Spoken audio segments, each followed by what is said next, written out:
Hello दोस्तों, कैसे हो। आज दोस्तों हम आपको सेठ ताराचंद की कहानी सुनाएंगे। दिल्ली शहर के बिल्ली मार मोहल्ले में सेठ ताराचंद रहते थे। ताराचंद दान पुण्य धर्म करने के अंदर नंबर 1 पे थे। कहीं भी कोई धर्मशाला का काम चल रहा हो, कुआं का काम चल रहा हो, बावड़ी का काम चल रहा हो, कहीं धर्मार्थ लगाना हो, सेठ ताराचंद बढ़ चढ़ करके भाग लेते थे। इसलिए जब भी सेठों की मीटिंग होती तो सेठ ताराचंद के लिए कुर्सी डाली जाती थी बैठने के लिए। बाकी अन्य सेठ सब जाजम पर बैठते थे, यानी कि दरी पे बैठते थे। इस चीज़ से चिढ़ करके एक हरिराम सेठ, हरिराम कहो या हरिया सेठ इस चीज़ से बहुत चिढ़ता था। क्यों? वो भी सेठ ताराचंद से ज़्यादा पैसे वाला था, लेकिन उसे जाजम पर बैठना पड़ता था। इसलिए एक दिन हरिराम सेठ ताराचंद के पास शाम को आया और बैठ के बातचीत करने लगा। उसके घर पे बातचीत करते करते कहने लगा, सेठ ताराचंद तेरे पास कितने रुपये हैं? बोले भाई काम चलाऊ रुपये ऐसी। फिर भी बोले हिंगा 20-30 हज़ार रुपया। उस समय 20-30 हज़ार रुपये भी बहुत ज़्यादा होते थे। और सेठ ताराचंद का बिजनेस था नाव से जहाँ सामान सस्ता होता था वहाँ से खरीदना, जहाँ महंगा होता था वहाँ बेचना, और बाज़ार में उनकी अपनी दुकान भी चलती थी। तो हरिराम सेठ कहने लगा कि भाई ताराचंद मेरे पास में 50,000 रुपये है और मैं ब्याज में देता हूँ। मेरे पास महीने में इतने होते हैं और साल में इतने होते हैं, और दुगने तिगने होते ही जाते हैं, और उन पैसों से मैं पैसे करता ही जाता हूँ। तो तू ये पैसा सारा धर्मशाला में, धर्मार्थ में, जहाँ बावड़ी नहीं है वहाँ बावड़ी बनवाने में, जहाँ तालाब नहीं है वहाँ तालाब बनवाता है, चंदा देता है। तेरा सारा पैसा तो ऐसे चला जाता है। ये सारा हिसाब किताब लगाते लगाते उसकी सुनते सुनते सेठ ताराचंद के मन में लोभ आ गया।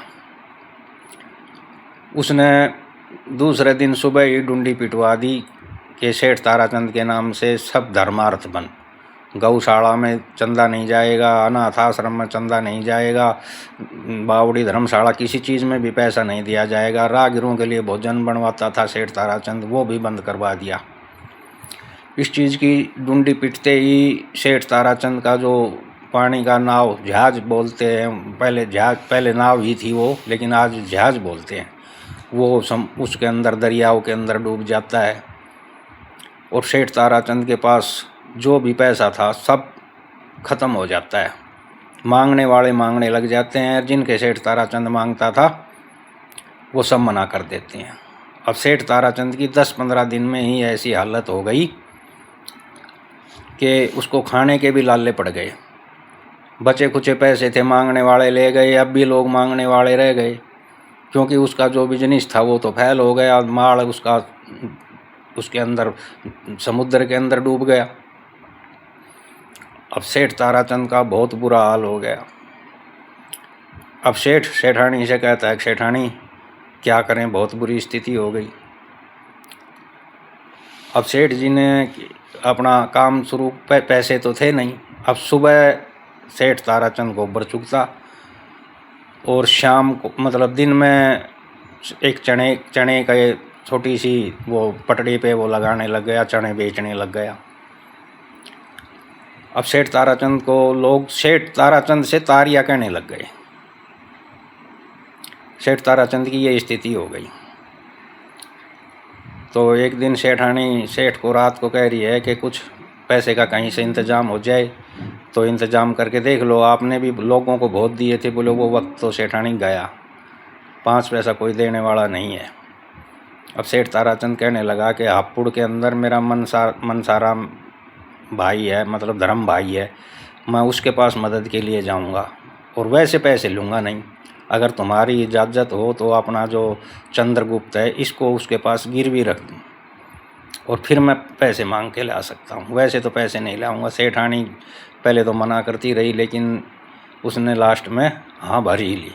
ठीक है सेठ जी, अगर तुम दोबारा से धंधा खड़ा कर सकते हो तो हम चंद्रगुप्त की जुदाई सहन कर लेंगे। अब सेठ ताराचंद को उसने सुबह जल्दी उठ के खाना बना के दिया कि दोनों बाप बेटे जाओ, और दोनों के हिस्से का खाना बना के दे दिया। अब सेठ ताराचंद जाता है, पहले को इतने साधन तो थे नहीं, हापुड़ के लिए पैदल चला, ना उसके पास पैसे थे सेठ ताराचंद के पास। दोनों बाप बेटे पैदल पैदल जाते हैं। तो एक जगह पर जाते हैं तो रास्ते में एक कुतिया ब्याई हुई होती है, वो देख के उनको पुंजड़ हिलाने लग जाती है। तो सेठ ने देखा, सेठ तो दयालु तो थे ही कभी के, तो सेठ ने देखा कि ब्याई हुई कुतिया है और ये तो भूखी है, तो हमारे पीछे पीछे आ रही है। तो सेठ ने अपने हिस्से की रोटी निकाल के उस कुतिया को खिला दी। ब्याई हुई कुतिया थी, उसको बहुत धर्म लगा। अब सेठ ताराचंद हारा थका शाम को हापुड़ पहुंच जाता है मनसाराम सेठ के पास। मनसाराम दुकान से बस थोड़ी देर बाद में ही आ गया था। वो अपनी भाभी से मिला ताराचंद, और बोला भाई ताराचंद क्या हाल है? बोले बस भाभी ऐसा है, भाई कब कितनी देर में आएगा? तो थोड़ी देर बाद में ही मनसाराम दुकान से आ जाता है। मनसाराम की और उसकी दोस्ती क्यों इसलिए हुई कि ताराचंद का भी यही बिजनेस था, सेठ मनसाराम का भी यही बिजनेस था। मनसाराम का भी यही जहाज का काम था, इधर से माल खरीदा सस्ता और उधर महंगा बेच दिया। अब मनसाराम आ जाता है, कहता भाई ताराचंद क्या हाल है? बोले भाई हाल तो बेहाल है। तो बोले ऐसी क्या बात है भाई, पैसा ले जा। बोले हाँ भाई आया तो हूँ कोई काम ही।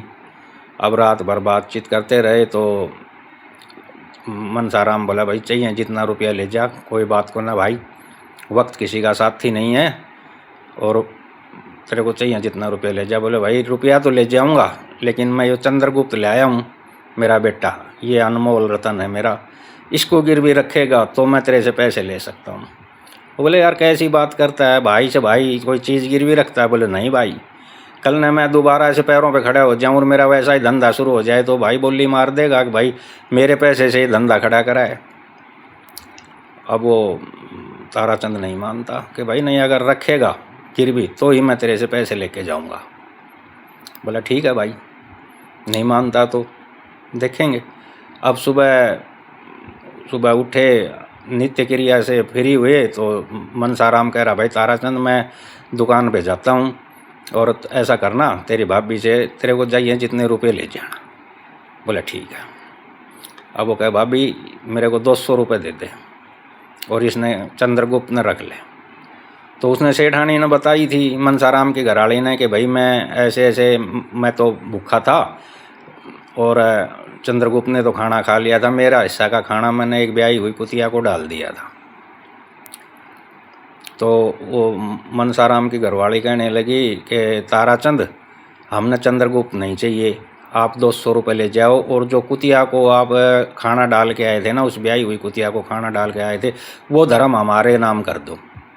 ताराचंद बोला नहीं, ये धर्म का तो सारा खेल ही था, मेरा भी धर्म के पीछे मेरा काम बिगड़ा है, मैं किसी के बहकावे में आ गया और इसलिए मेरा ये हाल हुआ है, मैं धर्म नहीं दूंगा।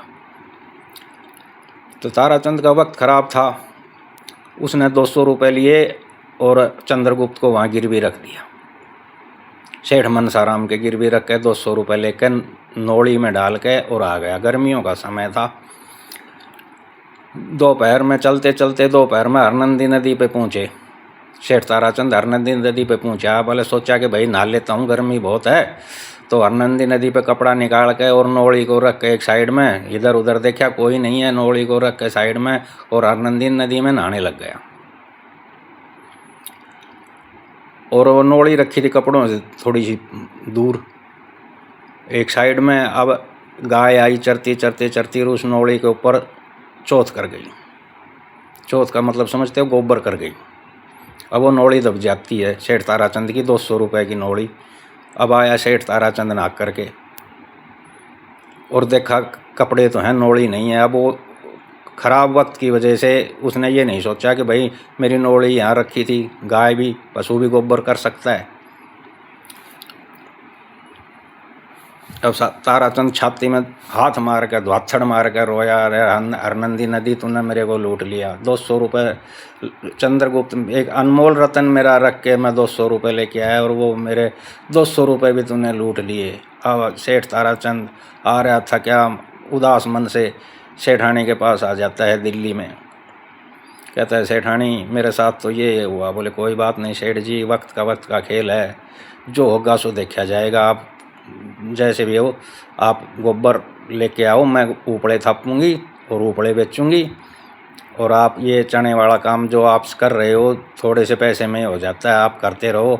2 ही तो पेट हैं, एक आपका और एक मेरा चंद्रगुप्त, तो आप मनसाराम के गिरवी हो ही गया। जैसे भी गुजारा चलेंगे, गुजारा करेंगे। अब सेठ भुगड़े बेचता और गोबर चुगता। उधर चंद्रगुप्त मनसाराम सेठ के जहाज पे जाना शुरू कर दिया। अब मनसाराम के मतलब जो है जहाज के ऊपर चंद्रगुप्त को मनसाराम बोला, उसका दिमाग देखा, कहाँ भाई लड़का बहुत इंटेलिजेंट है, तो जहाज के ऊपर भेजना शुरू कर दिया। अब चंद्रगुप्त अपने पिताजी से सुनता था, उधर से माल खरीदते हैं, इधर बेचते हैं, जहाँ सस्ता होता है वहाँ से खरीदते हैं, महंगा होता है वहाँ बेचते हैं। ऐसे ही चंद्रगुप्त मनसाराम सेठ का बिजनेस पूरा संभाल लिया।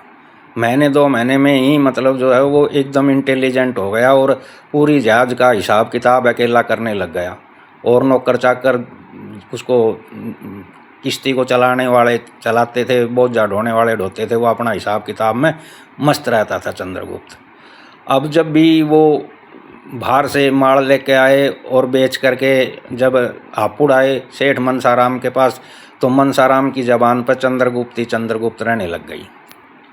जो भी काम हो चंद्रगुप्त करेगा, जो भी काम हो चंद्रगुप्त करेगा। अब मनसाराम सेठ का 2 लड़के थे, अब उनकी वैल्यू कम हो गई, क्योंकि हर काम चंद्रगुप्त करेगा, क्योंकि वो इंटेलिजेंट लड़का था। अब वो दोनों अपनी अपनी घरवालियों से कहने लगे कि इस चंद्रगुप्त का रोक काटो, कैसे भी इसको यहाँ आने से रोको। अब वो बोली कि रोक तो हम देंगे, तो बोले इसको रोको यहाँ आने से, इसने तो हमारी वैल्यू ही घटा दी। हम धंधा करते थे उसमें 10-20 रुपये अपने बचा लेते थे अपनी जेब खर्चा का, अब तो ये काम भी चंद्रगुप्त के हाथ में गया, इसको यहाँ आने से रोको। तो एक दिन चंद्रगुप्त दिसावर के लिए तैयार हुआ, मतलब जहाज को लेके जाने के लिए तैयार हुआ। तो उसकी वो दोनों भाभी कहने लगी चंद्रगुप्त आप बाहर जाते रहते हो, हमारे लिए कुछ ला सकते हो? बोला हाँ क्यों नहीं लाऊंगा। तो वो कहने लगी कि आप अब की बार जब आप वापस आओ तो हमारे लिए सच्चा मोतियों का जोड़ा लेके आना। बोले ठीक है भाभी, सच्चा मोतियों का जोड़ा लेके आऊँगा अब की बार। बोले नहीं तो देवर आना मत। बोले ठीक है भाभी, देखो हमने पहली बार आपसे कोई चीज़ मंगवाई रहा, आप खाली हाथ आओ तो यहाँ आना ही मत। बोले ठीक है भाभी नहीं आऊँगा। अब चंद्रगुप्त को इस चीज़ का ज्ञान नहीं था कि सच्चा मोतियों का जोड़ा सेठ लोगों की विवाह शादी के अंदर मिलता है। अब चंद्रगुप्त चला जाता है। अब करनी भगवान की ऐसी होती है कि चंद्रगुप्त एक दिन रात को अपनी जहाज को रोक के लंगर डाल के समुद्र के किनारे और एक गांव के अंदर जाके उनको अपने कर्मचारियों को कहता है कि भाई तुम खाना वाना बनाओ, जब तक मैं आता हूँ, मैं बाहर थोड़ी देर आराम करके आता हूँ। चंद्रगुप्त सुंदर लड़का नौजवान था और उसी गांव के अंदर एक सेठों की बारात आई हुई थी। उस बारात के अंदर क्या था कि लड़की वाले को लड़का दिखाया गया तो दूसरा था, और शादी कर रहे थे काणे लड़के की। उसकी आंख पे पट्टी बंधी हुई थी।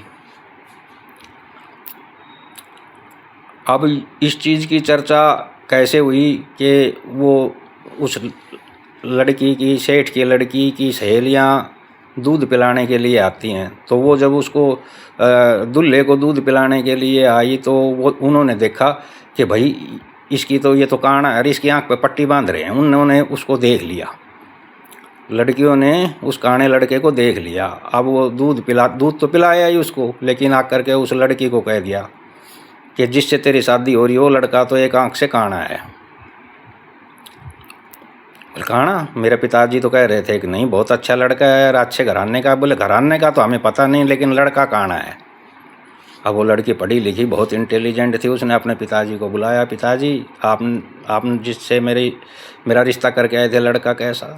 बोले बेटी अच्छा है, सुंदर है, बोले नहीं, ये देख के आई है कि लड़का तो काना है, एक आंख से काना है, उसकी आंख के पट्टी बांध रहे हैं, पट्टी बांध के वो तोरण चटकेगा।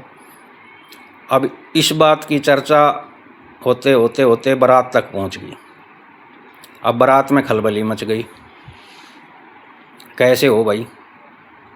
अब वो इधर उधर इतना सुंदर लड़का देखते हुए घूम रहे। अब लड़का बारात में कोई ऐसा था नहीं, था वो शादीशुदा था। अब उनके मतलब जो है बारातियों के लड़का का जीजा फूफा मामा सब भागे फिरें भाई कोई ऐसा लड़का मिल जाए। अब वो चंद्रगुप्त कुएं की मेंढ के ऊपर आराम से मंगर लगा के गर्मी के अंदर आराम से सो रहा था। अब एक वो उसका फूफा मिल गया, बोला भाई सुनो कहाँ का है। बोला जी मैं तो बहुत दूर का हूँ। बोले यहाँ कैसे। बोले जी मैं तो हवा खाने के लिए आया हूँ। बोले तेरे को कुछ रुपए दे देंगे, हमारा एक काम कर दे तो। बोले जी बोलो क्या काम करना है। बोले ऐसे ऐसे फेरे लेने। बोले किसकी शादी है। बोले बनियों की शादी है। बोले ठीक है बनियों की शादी है तो भाई मैं फेरे ले लूँगा, मेरे को पैसे नहीं चाहिए। बोले तो क्या चाहिए। बाद में उसको ज्ञान हुआ कि बोले शादी में क्या क्या मिलता है। बोले ये मिलता है भाई, सच्चे मोतियों का जोड़ा दिया जाता है और बोले दहेज दिया जाता है, जो अगले की श्रद्धा हो। बोले मेरे को सच्चे मोतियों का जोड़ा चाहिए और कुछ ना चाहिए। बोले ठीक है सच्चे मोतियों का जोड़ा हम तेरे को दे देंगे। बोले तेरे को फेरे लेने पड़ेंगे, फेरे लेने के बाद तेरे को वहाँ से मतलब जो है जनाजे में वापसी आएंगे, इसमें क्या नाम है धर्मशाला में जनवास्य में, जनाजे का नाम आता है जनवास्य में वापस आएंगे जब आप जा सकते हो। बोला ठीक है। अब जनवास्य में आने की बजाय वो चंद्रगुप्त फेरा तो ले लेता है वहाँ पे, और फेरा लेने के बाद में वो सेठ कहता है कि भाई चित्रशालियों पे आप यहीं मेरे महल में रुको, सुबह जाना। बोला आप अब यहीं मेरे महल में फेरे होने के बाद में बोले महल में रुको और सुबह आप जनवास्य में जाना। जनवास्य का मतलब धर्मशाला में जाना। बोला जी ठीक है। अब चंद्रगुप्त वहीं महल में सो जाता है, वो लड़की भी वहीं सो जाती है जिससे चंद्रगुप्त ने फेरे लिए थे। अब वो लड़की तो हारी थकी थी, सो जाती है। अब चंद्रगुप्त को पान दिया जाता था, वो पान दिया था तो वो पान से उस सफ़ेद गठ जोड़े पे लिखता है कि ब्याही तो तू फेरा तो लिया इसी तरह दिल्ली शहर का सेठ ताराचंद का लड़का चंद्रगुप्त के साथ, और जाएगी काना के गला। फेरा मैंने लिया इसी, मेरा नाम चंद्रगुप्त है, मेरे पिताजी का नाम सेठ ताराचंद है और मैं दिल्ली शहर के बिल्ली मार मोहल्ले का रहने वाला हूँ। ये उसके गठ जोड़े पे लिखा है। वो तो रात को ही छलांग मार गया उसके पीछे से महल के नीचे उतर गया और वो तो पार गया, पीछे से कूद गए। और वो तो अपना जाकर बोला भाई खाना वाना खा लिया। बोले बाबा मान तो बहुत देर रहेगी। तो बोला ऐसा करो नाव का लंगर खोलो और अभी यहाँ से चलो। अब वो उसके गठ जोड़े पे तो लिख दिया और लिख के वो तो चला जाता है। अब सुबह जैसे ही वो लड़की उठती है तो वो देखती है उस गठ जोड़े पे लिखा हुआ है कि ब्याही तो गई दिल्ली शहर के सेठ ताराचंद के लड़के के साथ, चंद्रगुप्त मेरा नाम है और जाएगी काने के गला।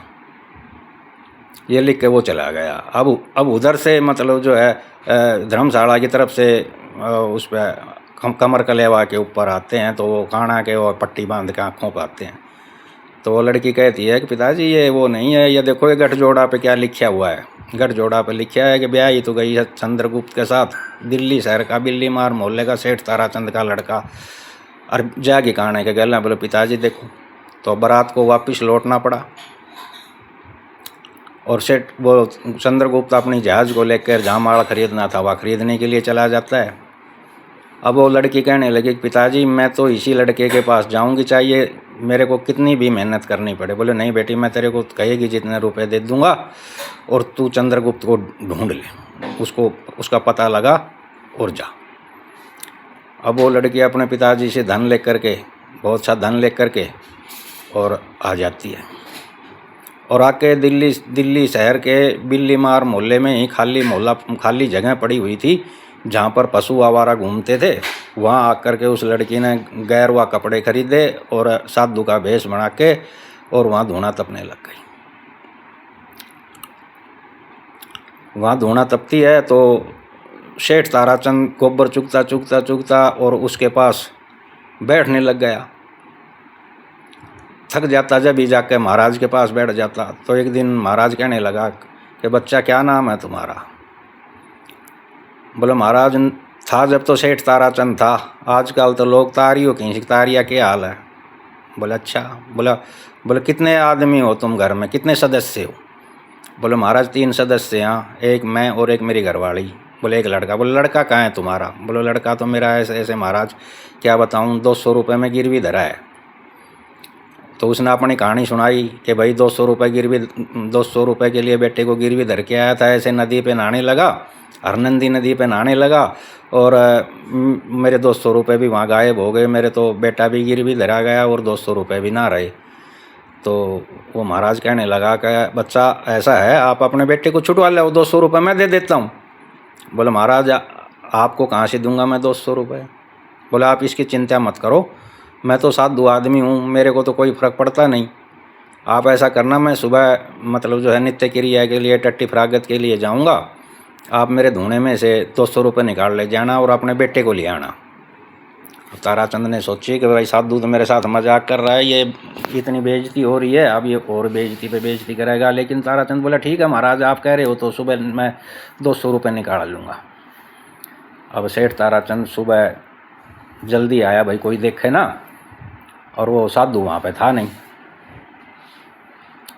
तो सेठ ताराचंद आके धूने में देखा तो धूने के अंदर 200 रुपये मिले, 200 रुपये की नोड़ी मिली। अब वो 200 रुपये निकाल कर सेठ ताराचंद सेठानी के पास आया। सेठानी बाबा जी तो सच कह रहा था, इसमें तो 200 रुपये है नोड़ी में। नोड़ी होती है कोथड़ी जी बनी बनाई कोथड़ी, वो आप कहीं भी उसको बांध सकते हो।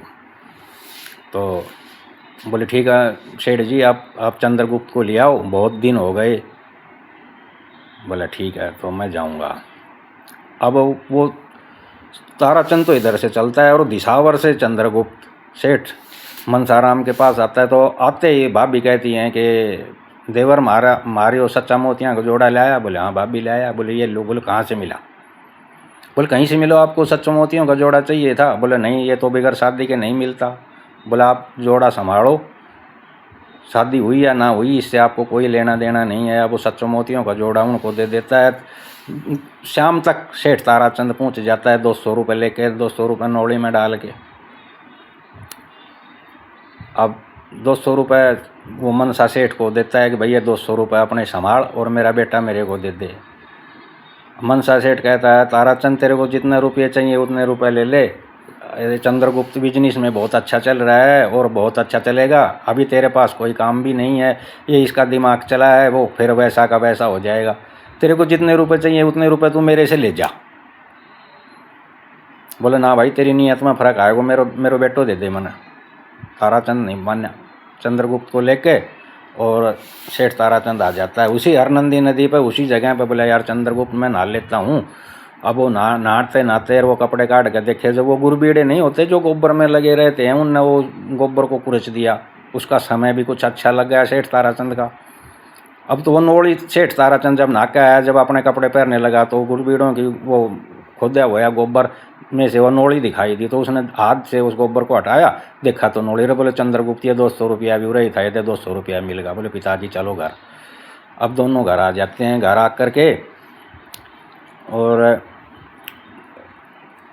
रात भर आराम करते हैं। सुबह सेठ ताराचंद फिर जाता है महाराज के पास बताने के लिए कि हाँ महाराज मैं मेरा लड़का लिया आया, आपका बहुत बहुत धन्यवाद। महाराज से कहता है कि आपका बहुत बहुत धन्यवाद महाराज जी, मैं आपके पाई चुका दूंगा। मैं धंधा शुरू करूंगा, धंधा शुरू करने के बाद पैसे होंगे जब मैं आपकी पाई चुका दूंगा।